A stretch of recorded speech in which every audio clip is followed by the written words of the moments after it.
Thank you so much for being with us on a Tuesday night from the Basement Podcast Studios of First Amendment Sports. I'm Ken Marangolo, and this is Thank God It's Tuesday. He's Kevin Ricka. I am also very happy to be here. The season's going about to be expected, and I'm very thankful that we're still playing football. It's pretty awesome, guys. It's fair to think that way. We're in the throes of a DC season. There's only one sport's being played right now. It's football, and therefore we are a football-only show for the most part. He is Tim Strachan. It certainly is that time for us to start being thankful for a lot of things. And despite 2020 being what it is, there are some things to be thankful for, but that Metamucil is about to make a return soon. I think he's playing on Sundays. We are officially sponsored by Metamucil, is what T is referring to. Thank you, T and Metamucil. And Metamucil. We always thank our sponsors. So always thank Metamucil.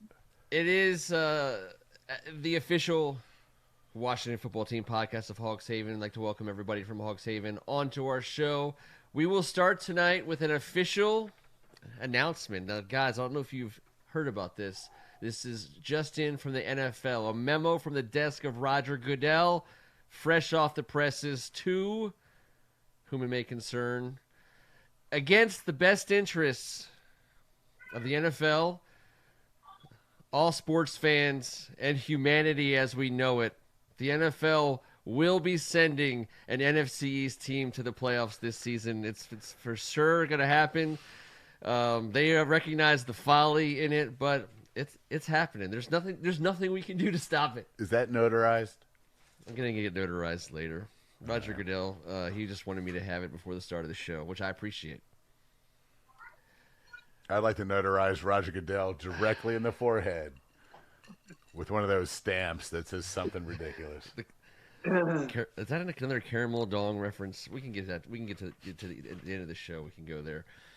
Here's where we're at, guys. We got 2 wins. We need 5 to make the playoffs. 5 more wins. We gotta run the table at some point. I think 6 is a remote possibility, but no, we need to get to 7. Yeah, we need 5 wins. No, I mean get to 6. I think 4 is a distinct, remote possibility. We could back into the playoffs with 6 wins. God, what is more amazing, that we actually won 2 games, or that we could have a better record than we do? I think we should. We could always have a better record. That's never been a problem for us. We've always been able to underperform record expectations. But I think have we underperformed? Have we underperformed?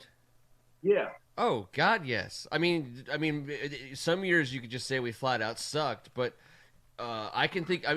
This is a great question, T, and this allows us to talk a little bit more historically as fans of this team. I love that question because we've had bad teams, and I don't want to mix up the bad teams with the teams that were just the ball didn't bounce their way.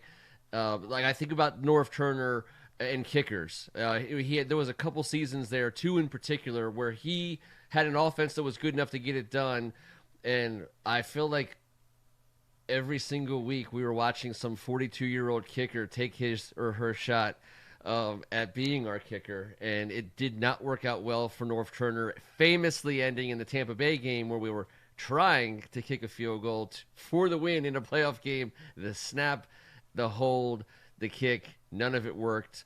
We know how that ended, and it was tragic, but at the end of the day, that team wasn't terrible. Another team that I thought underperformed on a weekly basis that could have been better, could have been a whole lot better, and that was I'm gonna say it was Mike Shanahan in the Mike Shanahan era prior to Donovan McNabb. When we were 3-6 out of the gate that season, I know we made the playoffs and we went on 7-game winning streak and it was nuts, but I kind of thought that there was a little bit more in the tank in that 3-6 than the record led on. I'm glad that it ended the way that it was supposed to with us in the playoffs, but I don't think that was the worst team we've seen in 20 years? Anyone? No, I would just go on record of saying that I think T was talking about this season. I know. But I know. Now that we're heading back towards years past, I'm over here just deep in thought. I've been trying to listen to you, but I've been also trying to cross-reference. Hopefully, T has something better to say than I do. Well, to be honest, look, Ken wears rosier glasses when we're talking about this Washington football team more so than any of us. But I look at what we've done, and outside of the Dallas game, I don't think we should have or really deserved to win any of those other games. We're lucky to have one win, much less two. And realistically, that's why I was so happy to get off this season. I mean, if we're being honest, I mean, I think. All right, the Giants game was my only other gripe, T. They had the ball. It was the time of possession. The turnovers were 5-0, and we still had a chance. It just tells me that we're better than them. I mean, to do what we did, to just shit a brick, and then still be in the mix with 5 turnovers, 24 less plays, 13 less minutes time of possession. So that's the one time I'll think we've underperformed, but. Such a weird stat. Daniel Jones has 5 NFL wins, 4 against us. Ugh. But I agree also, though. I don't think we've had other chances. Like stealing that Philadelphia game week 1, we had no business. We weren't ready for anything then. Yep. That was a Rivera old school everything. So, no, I think we're doing exactly about what I thought, give or take maybe 3-6. But the thing for me is, the entertaining side of it for me is Jerry Jones has to be absolutely killing himself, knowing that if Dak Prescott was healthy, they would be winning this division by double digits game-wise. With the Philadelphia Eagles kind of losing the driver's seat, so to speak, against the freaking Giants, the idea that it's going to come down to the last couple weeks in this division is extremely real. Now, obviously, the Washington football team, I keep wanting to say Redskins, they have to get it done against Cincinnati. They got to get it done against Dallas. They got to get it done against Carolina. They got to beat Philadelphia again. So all these things do have to happen for anything good to possibly be on the line at the end. But that's only half the story. So we got to take care of our business, which we have yet to do.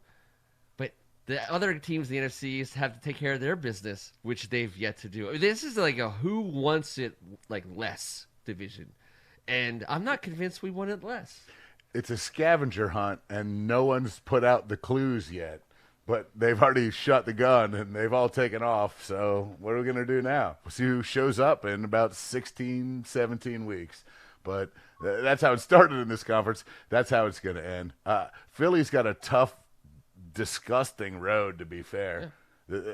So it's all going to be based on that, and I think the Giants are the team to freaking deal with, and they're the ones that have the tiebreaker over us. So and they're the ones who, if anyone's going to fall short, like I would expect Carson Wentz to be good in December. But I would not expect Daniel Jones to be good in December. I could be dead wrong on that. He's been halfway decent. But this is still a better brand of bad than Spurrier's teams. This is still a better brand of bad than what Zorn got us to. And it's still a better brand of bad than many of those early 2000s years under Norv when there was no hope, no finish line, no goal. Yeah. I agree. Putting on your rose-colored glasses, Ken, I agree. I'm glad you brought up those other years because this does feel different. As bad as it actually is, it doesn't feel as bad as it has in the past for some odd, weird reason. And I think a lot of it is Ron Rivera. Maybe a lot of it is hopefully we all are hopeful that this is all trending in a better direction. We have some foundational players that are going to be studs for years to come. So there's still a lot of good. It's just, it's so weird. It is just so weird. I've never not had a pulse on a team like this ever. Well, I will say this. The two stats that you appreciate a ton, T-Bird, as an old school football guy, that tells a tale to me that goes back to the beginning of football. In our 7 losses, we've been outrushed in all 7 of those games by 65 yards a game. Our 2 wins, we've outrushed the other team by 74 yards a game. I mean, so basically, if we outrush you, we're going to win. If you outrush us, you're going to win. But the margins are ridiculous. It's kind of scary that's the case. And then you look at the turnovers, the only other stat that we've ever talked about, these 2 stats are not going anywhere. Running, stopping the run, and turnovers. In our 7 losses, we have 16 turnovers and 5 takeaways. And our 2 wins, 0 turnovers and 4 takeaways. That makes it seem way more simple.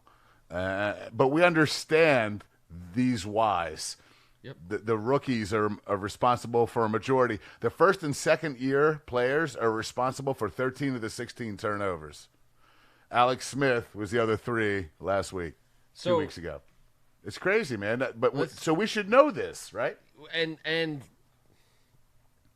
you bring up the next topic, which is the quarterback. The big debate that is not fun to have. It's not the best, most uplifting debate in DC sports right now. But who's playing quarterback? If you're making the decision for the Week 11 Washington game, who's your quarterback T? Alex Smith or Dwayne Haskins? For a lot of the reasons we were just talking about and what we've seen, you got to go with Alex Smith. Yep. He's the veteran. He's going to turn the ball over less. I don't want to put all 3 of those on him. He was the backup that week. You come in, that's a tough position to be in, right? Let's let that go. He's not going to have a 3 turnover game like that again if he prepares as the starter and stays healthy. So I think he gives you the best chance to win. It also gives Dwayne Haskins right now the best chance to learn, to become a pro. To put Dwayne Haskins in there right now, I think this is where that old adage, you can make him worse by throwing him in the fire again right now, I think, right away. I think you let Alex Smith do it.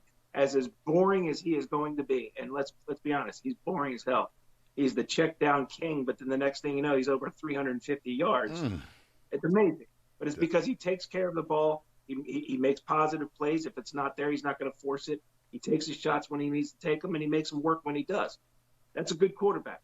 And I think that's what they need. They need a steady hand at the helm of the ship right now, and Alex is your guy. Rob Cohen on the board. Give me a little bit of a hard time. Now, I'm not trying to build a brand out of a better brand of bad. I'm not trying to embrace it or love it. I'm just recognizing that's what it is. Just don't scrub the corn off it, Ken. I'm not trying to. I would say that the quarterback decision to me, I told you guys what I thought about last week. I mean, I think Alex Smith is playing quarterback on this team next season. I believe that more now than I did last week. And I think that it's going to be an injury scenario that puts Haskins on the field at this point. And I don't even know if that's what I want. I mean, I would love to see Haskins get some minutes and get some reps before the season's out.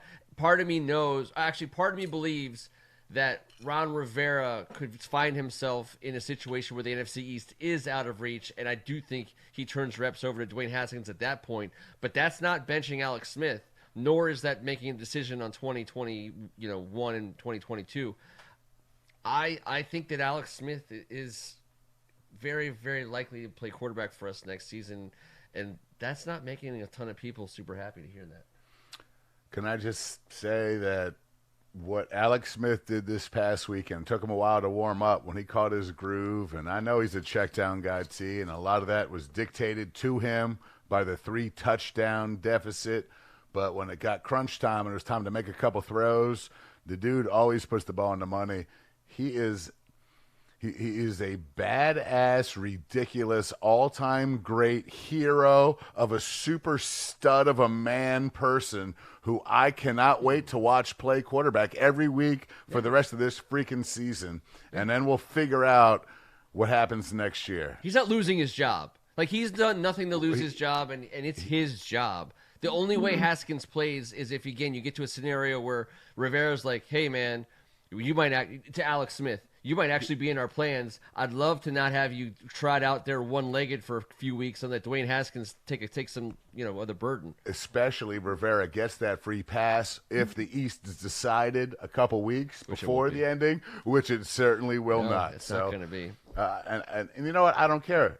Alex Smith is studly enough to be like, you know what? Week 14, listen, I really appreciate you guys giving me this. I'd like to get ready for next year right now. There's no reason for me to be out here, and I can coach up my man. And we could be resting our starters in Week 17, going to the playoffs with 6 wins. Who knows? I just want everyone to know that Alex Smith playing for the Washington football team has meant more so to me than any possible scenario, and I embrace every down that he makes a play, doesn't get hurt, anything in between, but I'm kind of over the hurt thing.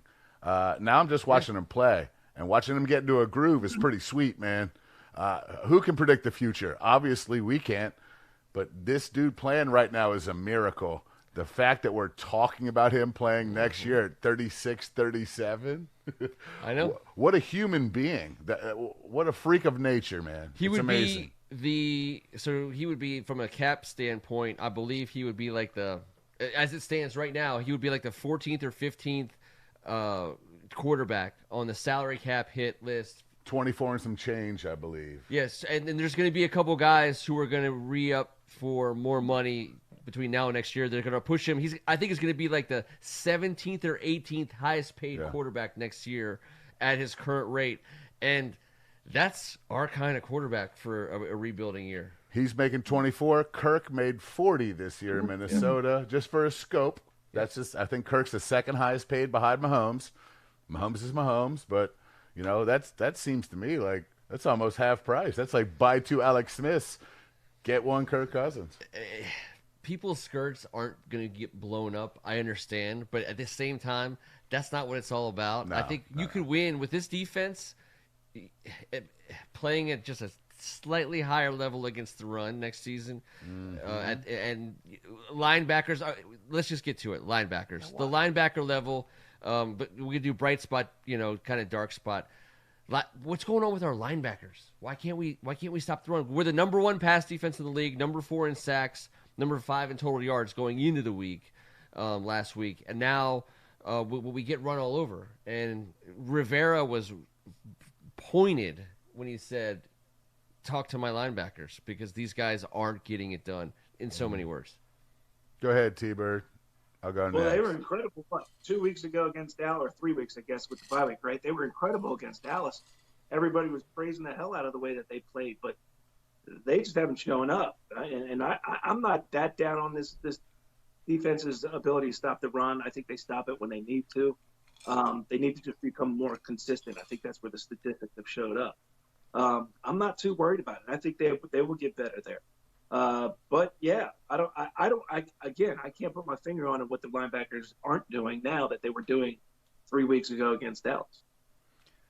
There's one name that we haven't said since we signed him as a free agent that we haven't seen that, man, I'd love to. Thomas Davis Sr. I think he was second in the NFL in tackles last year, top 5 at least. A warrior of a man. That couldn't wait to come get reunited with Rivera, and we haven't gotten a chance to see him. That does not mean these other guys should be playing this way, especially after the way we did play against Dallas. Dallas tried to impose the run on us, didn't have a chance to throw, and we swallowed them whole, and our linebackers were a big deal. What's going on? Bostic and Holcomb, I believe in. They're studs. KPL's been all over the place. Haven't heard much from him in the last 2 weeks. And then the head coach and D coordinator, who are linebackers, are pointing the finger at that position group. Yep. Freaks me out a little bit, man.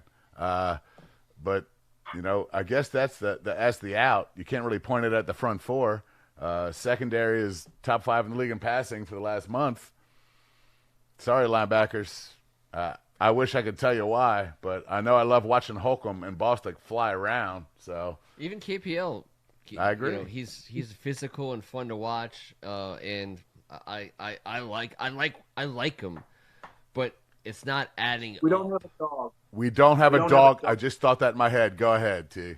We don't have a dog. We don't have a dog in that position group. We got guys we like. There's guys that they like. guys that can do good things, but they need a dog leader at that position. Thomas and we Davis. that. That's why we brought him in here, to be a senior dog, the old dog. Yep. We could use him. We could. I tell you, speaking of that kind of player on offense, Terry McLaurin just continues to absolutely shine. It's a pleasure to watch him play ball. We haven't had a lot of guys like this in our time as fans since 2000-ish. I mean, we've had a couple. We had, obviously number 21. You could even argue a little bit of 56. You could argue a little bit of 61, maybe a little 71. But number 17 is on Sundays. You got to watch him. You got to keep your eyes on him. We haven't had a guy who everyone in the building knew was about to get the ball and was still able to get the ball. And it's been a while since we've had a guy like that, because in the NFL, you can shut down what you put your mind to shutting down, especially against a team like ours. And he gets open, and our quarterbacks find him. So it's just saying something. It's not that it's easy to be DeAndre Hopkins and catch a ball against three guys, or Julio Jones for that matter, and be just better than everyone. Terry McLaurin does not strike fear on just with his name written down in his height and his weight. And if you don't know anything about him, you'd be like, yeah, well, we should be able to do something about that.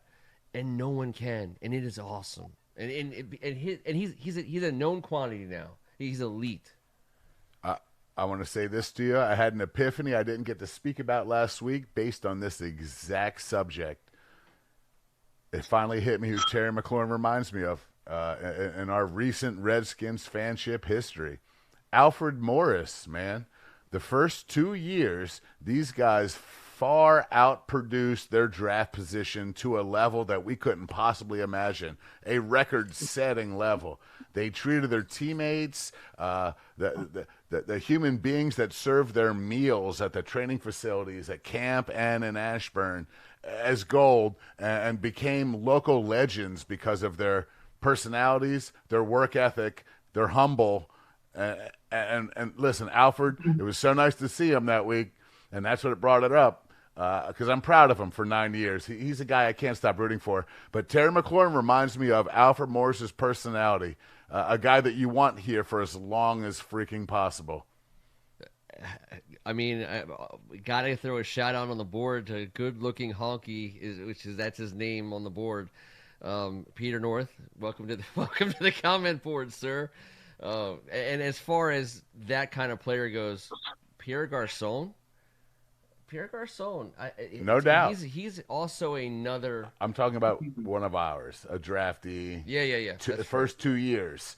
Both of them. Alfred Morris' first 2 years, Terry McLaurin's first 2 years, they became the go-to guy. I mean, Alfred Morris broke Rigo's single-season rushing record. I mean, damn, man. Rookie year. In the NBA, you got your guy that needs to have the ball in his hand at the end of the game. We got Beal, right, for the Wizards. In baseball, you need the guy to make the play in the field, to make the play at the plate. We got a Juan Soto in baseball. In football, it's hard because there's so many more players on the team. It's hard to force the ball to one guy, but I think we found that guy, the quarterback who is confident in that guy to be open at the end of the game to make the play that we need. He's already established himself as that guy for this team right now. T, who's that guy for us on defense? I think it's Chase. Even though it's not really quite showing up in a stat sheet right now, I think it's Chase. Down the line, he's going to be the guy that puts the pressure and gets the sack, makes the big play. I think it's him. I think it's him too. Speaking, by the way, as I got that DeMathis tag on the full screen, everyone should know tonight was an awesome night for the WCAC Spectacular. I'm trying to see if I can get some of these. Recognize what's the best one? T. You talk about a Birdman. Sports. We on our WCAC Spectacular show, we just had Adrian Dantley, one of the GOATs of all time. And you want to talk about a guy who was an ISO king. You wanted the ball in his hands at all time. There he is. A great conversation with him. just goes to show why he was so good in his career. He learned so much from Coach Morgan Wooten, but just being a fundamental guy in basketball took him so far. But he's a fundamental human being too, and that's what we learned, I think, tonight about him. It was an awesome conversation. I encourage everybody to go check it out. Adrian Dantley came from the DMV. There he is, triple threading Larry Bird. He's a Hall of Famer, everybody. Went to DeMatha High School, went to Notre Dame. He's a freshman on the Notre Dame team that beat the UCLA Bruins to end their 88-game streak. He went on to 1976 Summer Games in Montreal, won a gold medal with their coach Dean Smith for the U.S. after we took our loss to the Russians in 72. Made his way to the Buffalo Braves, where he was the Rookie of the Year on his way to being one of the all-time greatest scorers. He retired as the 9th highest scorer in the league history, made his rightful home in the Basketball Hall of Fame. And by the way, he's refereeing CYO kids games, and he's a crossing guard at a local school. Here he is, getting it done for kids back in the area. And you want to wake up on Saturday morning and take your 10-year-old to a CYO game? Guess who's there reffing? This guy. Yeah, and guess whose coach better not be talking any trash, and what kid shouldn't be whining. This is the perfect guy to have in this environment right now. Thank him for doing that. Look at him. He looks like he could play right now. He's about to drop. Right now. What did he say he would average in the league right 35. now? 35. He said he would average 35 right now. Yeah, he looks like it. He was played for Dallas, but he played for the Utah Jazz. That's where he made his. There he is in Montreal in USA. Guys, we're just doing a little bit of Adrian Dantley time because we had an opportunity to have him on our show tonight, and man, was it awesome! You can't do a show with Adrian Dantley and not let our Thank God It's Tuesday friends know a little bit about what that was all about. And DC sports. Again, I kind of alluded to at the top of the show. It's weird because here we are in November. We would just otherwise be getting ready to get started the NBA. I think the opening games for the NBA are typically like the first week of November. So we'd be just getting into it. Hockey would be pretty much there, just about ready to get started for the Caps. Both, would be finished with the Nats, and the Redskins would be filling in the huge, huge gaps there. It's nothing at all except for Redskins, Washington football team. God, you got to keep doing that. And it's not. Old habits are hard to break. Great, I know. Yeah, so I still call CBS Peoples. Come on, you get man. Adrian Dantley on the show. You gotta throw it because the only other thing I came to talk about tonight, and it's a thing. Once again, I tune in on a Sunday, which I've been doing religiously for my entire life. I tune in on Sundays and I watch my team play football. None of these game of the week games or games between contenders or with national interest, mind you. Washington football team games every Sunday. I'm there, 12:55, getting ready for the game, and it's become a tradition like no other. Actually, I've found since I've been, and goes back my entirety of my Hogs Haven writing career since 2009 and well before, where we get the announcers for the game, and invariably you'll hear one of them say something like this. Hey, I'd like everybody to welcome Kevin Ricka. He's doing his first game ever. Hey, we found him. He was in the hallway. We had a game to do. I was right there, bro. I was right there. True story. Every week, someone's first day on the job. This week, Aqib Talib, you're up on not doing anything better with yourself on Sundays. Why don't you come in the booth and ruin Dan Helly's career for an afternoon and take the whole ship down? I'm sorry, Dan Helly's a local guy. I love Dan Helly. Dan Helly's been on this show before. He's great. Dan Helly's fantastic. My grade school teammate. But listen, at that point, Ken, it's team ball. Like you cannot take the Aqib out of the Daniel. They're together. That's straight like Mike Myers standing next to Kanye West at the telethon for Hurricane Katrina. I mean, it was if you're Dan Hellie, you're like, oh my god, all right, I'm never getting I'm gonna call a timeout. I'm gonna call the uncomfortableness. Even Mike Pereira. By the way, Mike Pereira is like the referee on call for every game on Fox. On the credits, it's like Dan Hellie, Aqib Tadib, Megan Olivier, Mike Pereira. If I'm Mike Pereira, I'm calling up and be like, hey, listen, no need to put my name on those credits. You know, I'm going to be on I'll give you what you need, but can I please not be associated with that particular broadcast this week? For God's sake.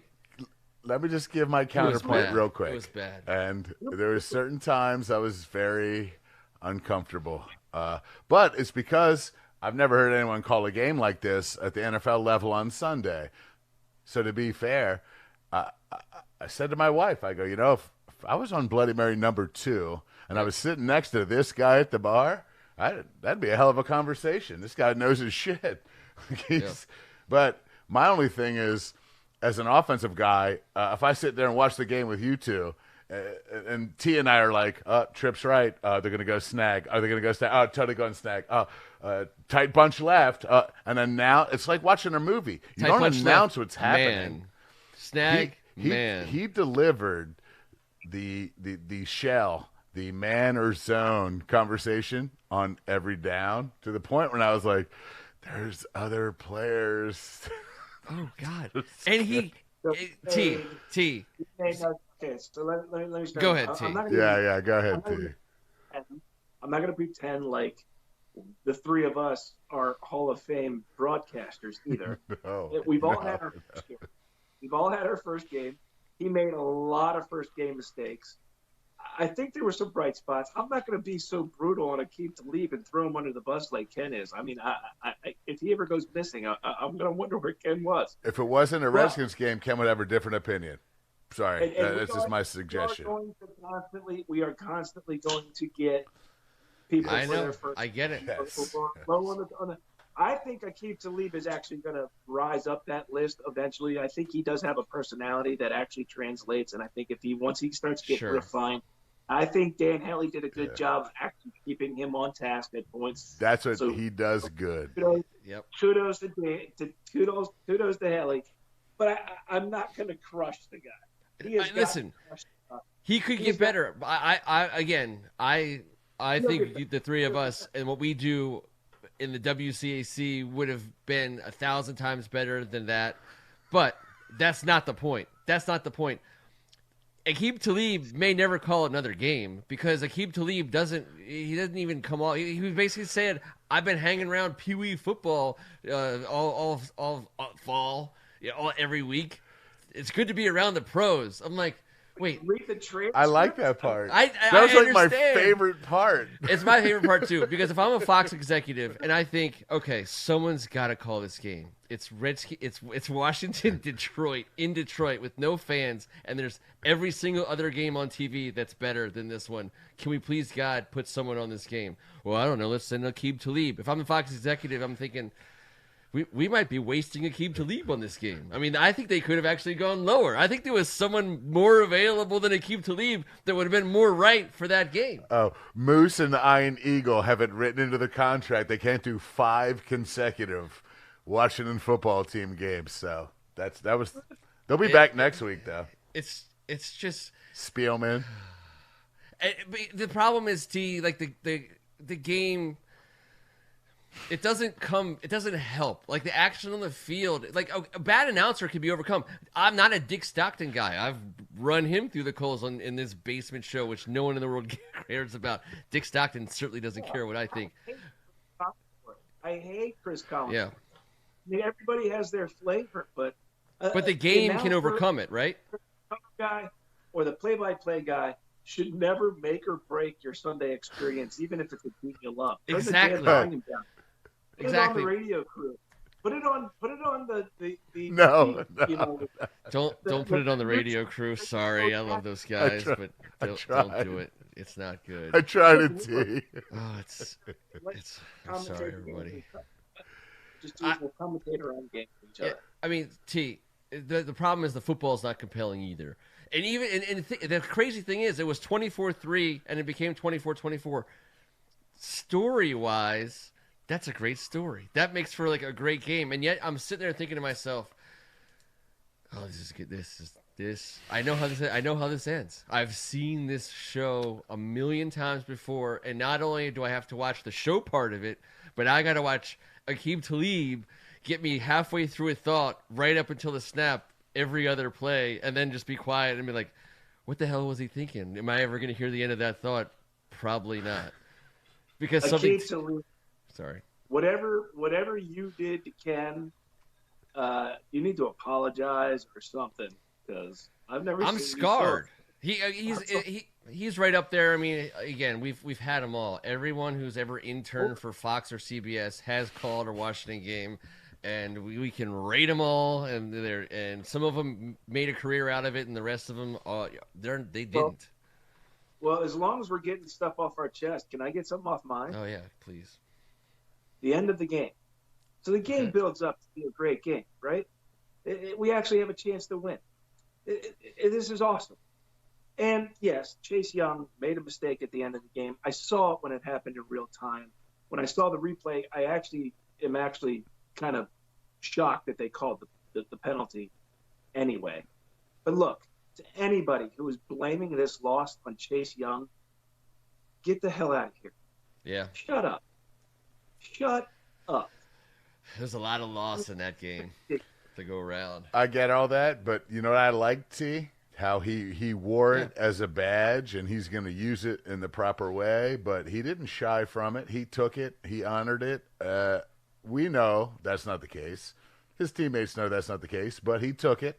And, you know, I'd say 70% of the fans in the area that aren't football people think that we lost because of Chase Young. That's good for us this year, not next year or the years following, but that's good for us right now. Someday we're going to be watching Week 13, and Fox is going to do a pregame interview with Chase Young, and they're going to show that highlight, and he's going to be like, I cost my team that day. I promised to never do that ever again. Yeah. And there'll be a Defensive Player of the Year award, and he'll be one of 3 nominees, and that's what I believe. So he's a good player. This is a good time for all these rookies right now to be dealing with all these hardships. And, you know, I hate that it was Chase. My neighbor said Chase Young cost us that game. I said, well, No, can you pull my trash back up after they take it? We're not that close to begin with if it wasn't for Chase Young. We're not even close to even being in the position to win. I know. So stop. It was a team effort. It was a team effort to lose. I mean, listen. Hold on, but you didn't yell? T, I saw it happen real time. I was like, no. Yeah. Like, we live in such a prepackaged world right now. It caught my fancy. It's not many ways. 16 seconds to get into field goal range. So that play had to happen. It had to happen, and it was just a matter of who was going to happen. It was the only way. It was the only way, and it happened. So that was that. I'm looking forward to. By the way, if you're looking to see who's going to call the game this week, whatever is written down, don't worry. That's not who it is. It's going to be someone that's never done a game before. I mean, I'm kind of excited. It's like in Wedding Crashers when he's in with the therapist and he's talking about underwear, and maybe it's something he's never seen before, thought about before. This could be exciting. This could be someone's first time doing a good game. We're going to get a former player. Do you know what you just conjured? Underwear and football. That's pretty much. What else do you want in life? I mean, it's a basement show. T-Bird, say something. Ricka doesn't wear underwear, so I don't even know why he's in this conversation. That's what you said. You said I don't know how say to, something, and that's what you got. I don't know how to that's explain what this you get. to T-Bird, but he remembers stuff from like 1940. T-Bird, after I left high school, I bought a whole bunch of underwears. I wear them on a daily basis. Congratulations. Okay. All right. So here's the thing. Listen. I see it's Under Armour. No. I'm gonna get blamed for this. I'm gonna get blamed for making this an underwear episode, and fine. That's fine by me. How about this? only team I think in the league not to have any points on their opening drive. Yeah. And the ways in which we fail to get points become more and more riveting. We go this way. Yeah, we straight up throw it in reverse. You could play the beep beep beep soundtrack Missy on our Elliott. offense. You just go Missy Elliott on the whole Missy first Elliott. drive. T. I thought that first drive this past week was going to be our best first drive ever. I know. Until it wasn't. Then we And pulled that our one game wasn't- out, flipped it, and reversed We it. flipped it and reversed Yeah. it. Two back-to-back took us completely out. I mean, It's are you unbelievable. kidding me? It's like Are you Pee Wee kidding me? football. It's That's- like our that's- offense was conceived in an Indian burial ground. Like there's just something about it that is just absolutely cursed. That's just.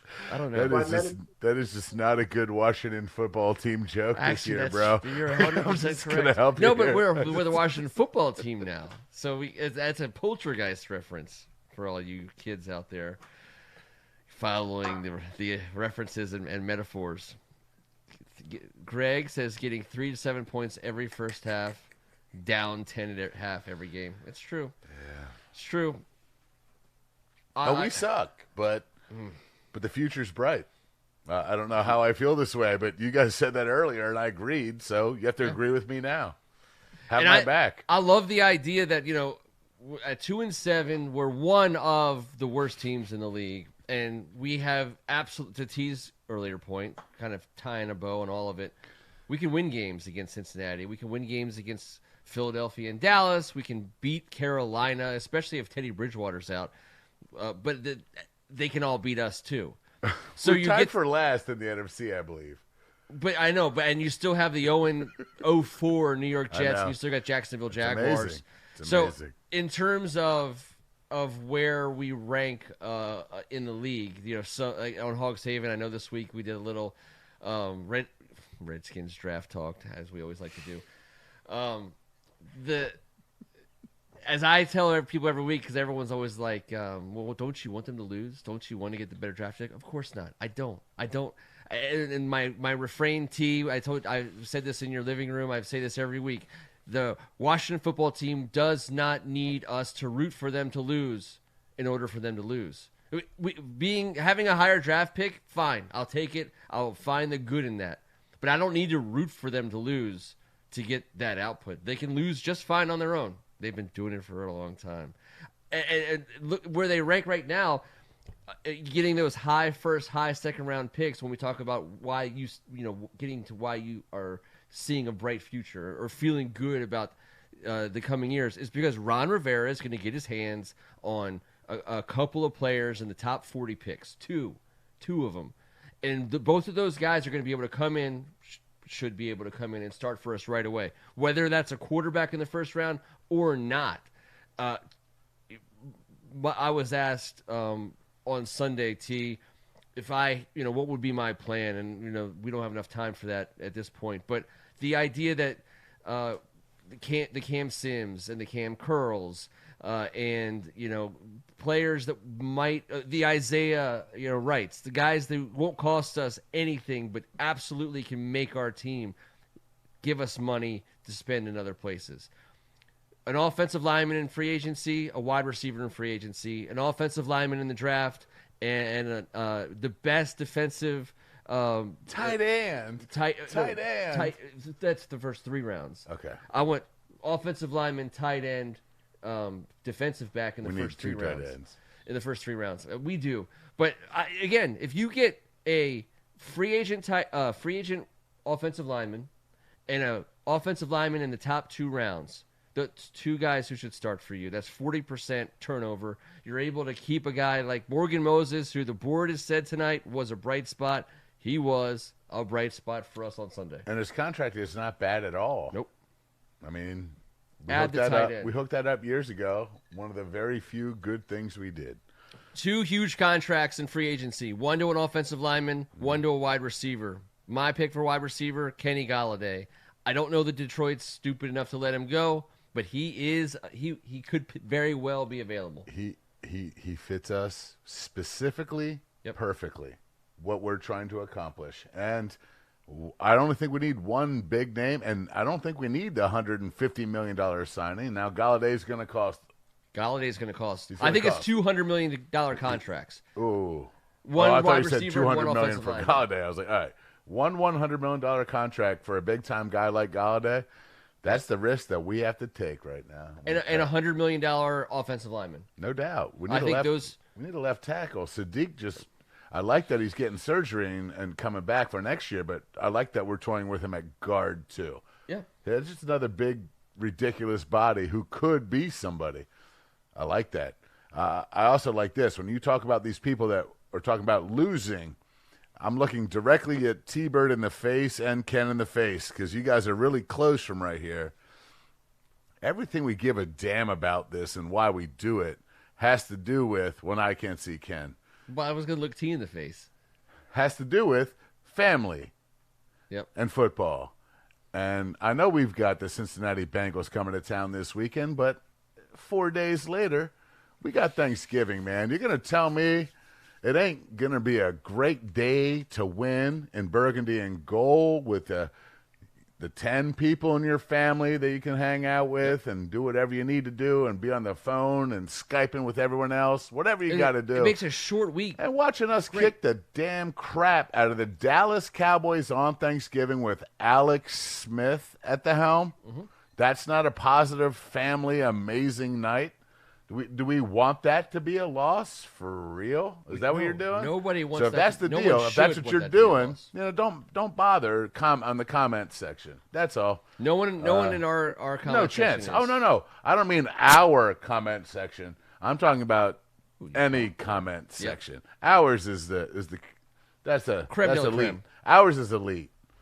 I'm not going to claim that we say the smartest thing every week, but I think it was last week we talked. It was the smartest thing we ever said, is that you don't root to lose, because getting the number one pick is not a guarantee of anything. I mean, how many years did the Bengals get the number one pick? They've been terrible for decades, right? So we got guys like Cam Stens, Cam Curl, filling spots, letting us know what we have, what we don't have. You learn to win in this league. You learn to win by playing and by learning to win, not by losing. And whatever draft pick, look, we're going to get a top 10 draft pick. We're going to get a top 10 pick. That's a great pick. We're going to get a pick that's going to fit what we need. This whole, we need to root for losing is just ridiculous. And you're right, Kevin. I don't want to be rooting for a loss on Thanksgiving when we're playing our biggest rival of all time with our family finally around us and on the greatest holiday of the year. Who wants that? You're not a fan. You're not a fan And that way. That's just right. because you get I agree, once doesn't T-Bird. mean we're going to be in contention of the Super Bowl. It's just ridiculous. I'm going to say this to you guys. It's almost Thanksgiving week, but I'd like to go on the record as saying, and I think you will both subscribe to this, I don't ever want to lose once at anything. I've taken a lot of losses. I'm not going to lie. I've had a couple wins. I don't ever want to root for losing. Never. Losing never makes me feel better, and there's nothing good about losing besides the young men and women that need to learn how to lose and win. That's it. Just because it's a part of it. It never, ever is a good thing as a professional sports fan to lose. I don't understand that. It just doesn't make any sense to me, and that's why I hang out with you guys on Tuesdays and Fridays and, any day we can. But The finger put that guns. out there. A loss is never good. Not in my world. I don't understand how I have these arguments with people either. I don't. I hate it. I get out of him as fast as I can and Me then too. I blow up on a Tuesday night.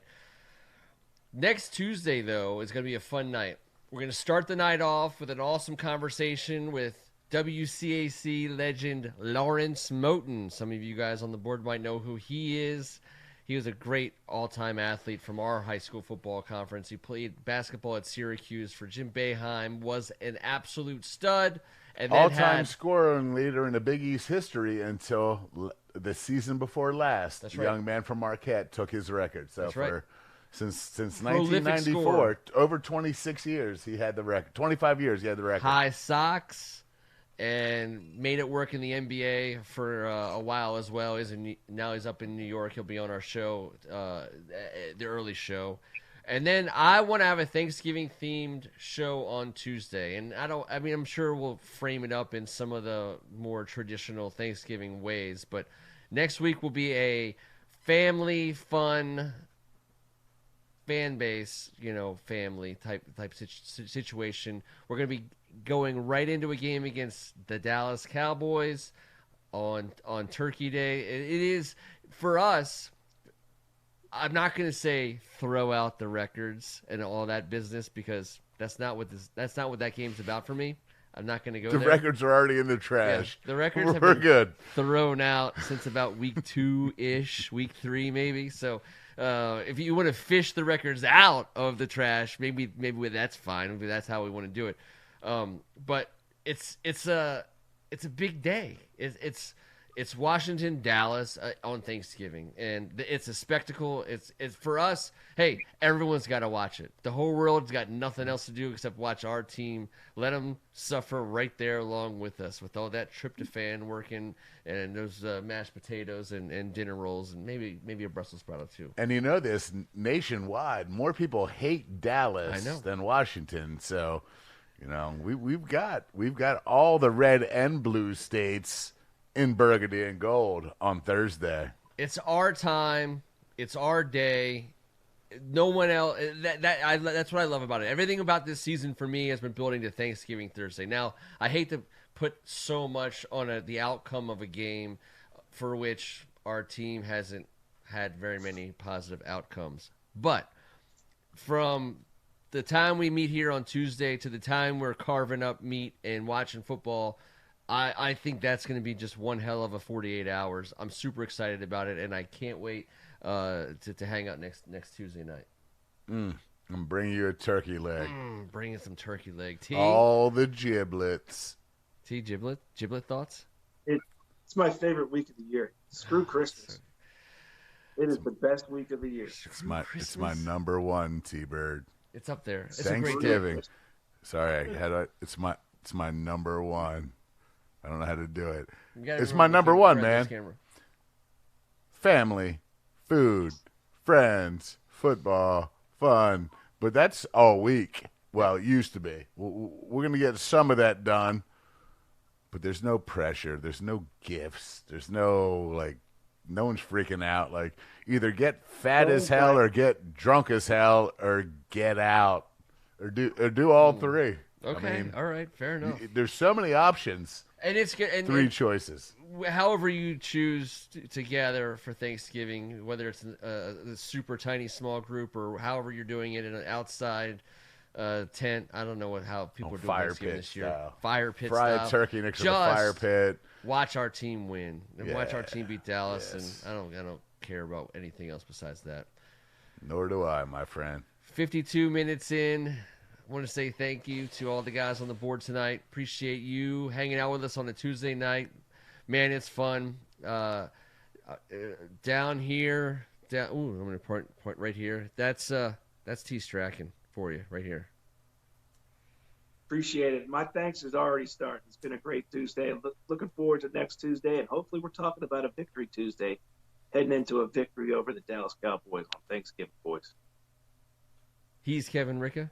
Yeah, man, I don't mind taking care of Cincinnati this weekend. Be nice to have a win heading into another win. 2-game win streak heading into 12 days off. It's always more fun on Tuesday. But don't get me all thankful and emotional before next Tuesday because I'm going to lose it then. Opportunity is knocking for this Washington football team. I don't care about the obvious. I don't care about all the nastiness around the end of the plate. The inside meat of this dinner we're about to eat is Cincinnati Bengals and Dallas Cowboys. You win those 2 games, which are very winnable for this Washington team, and you have the right to talk about winning 2 or 3 more games and being playing for something against the Philadelphia Eagles in Week 17. That's a fact. So the plan is to eat the inside meat?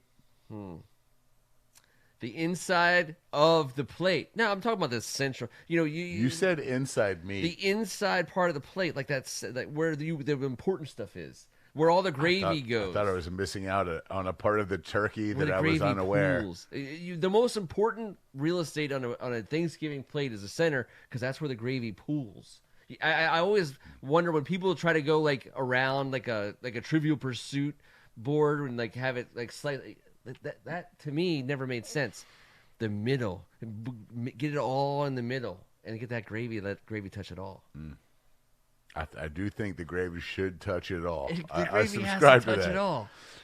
All right, at least we're in agreement on one thing. Once again, I've gone 1 minute too long again. 1 minute 1 too minute. long, but, Yeah, but if we didn't, you never would have heard me say that the gravy is also allowed to touch me in any fashion. I subscribe to that for the next 11 some days. gravy on. Have at it, gravy.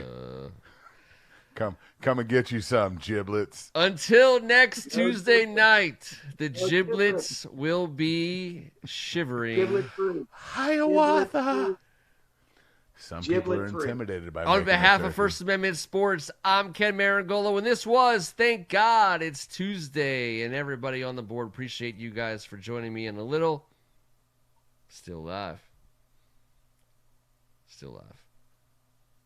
I thought we were going to do a sing-along while we were still live. Sing-along's coming. I think T had Metamucil ready to rock and roll.